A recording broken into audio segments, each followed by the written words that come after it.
గణేశ పంచరత్న స్తోత్రం పఠిస్తున్నవారు బాలసుబ్రహ్మణ్యం కలవలపల్లి. ముదాకరాత్తమోదకం సదా విముక్తి సాధకం కళాధరావతాంసకం విలాసిలోకరక్షకం అనాయకైకనాయకం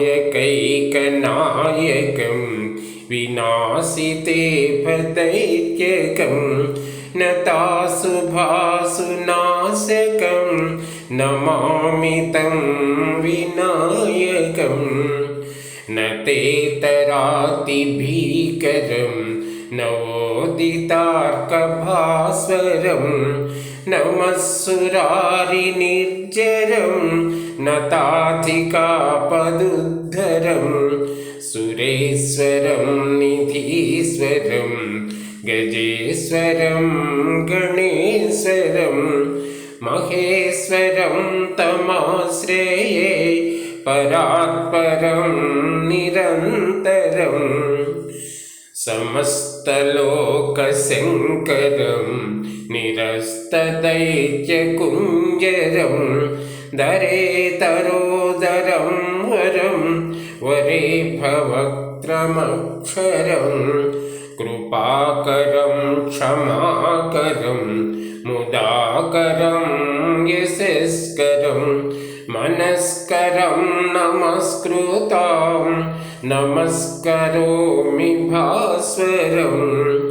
అకించనార్తిమార్జనం చిరంతనోక్తిభాజనం పురారి పూర్వనందనం సురారి గర్వచర్వణం ప్రపంచనాశభీషణం ధనంజయాదిభూషణం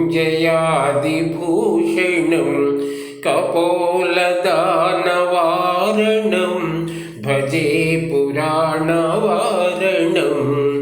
నితాంతకాంతదంతకాంతివంతకాంతకాత్మజం అచింత్యరూపమంతహీనమంతరాయ కృంతనం హృదంతరే నిరంతరం వసంతమేవ యోగినాం తమేకదంతమేవ తం విచింతయామి సంతతం.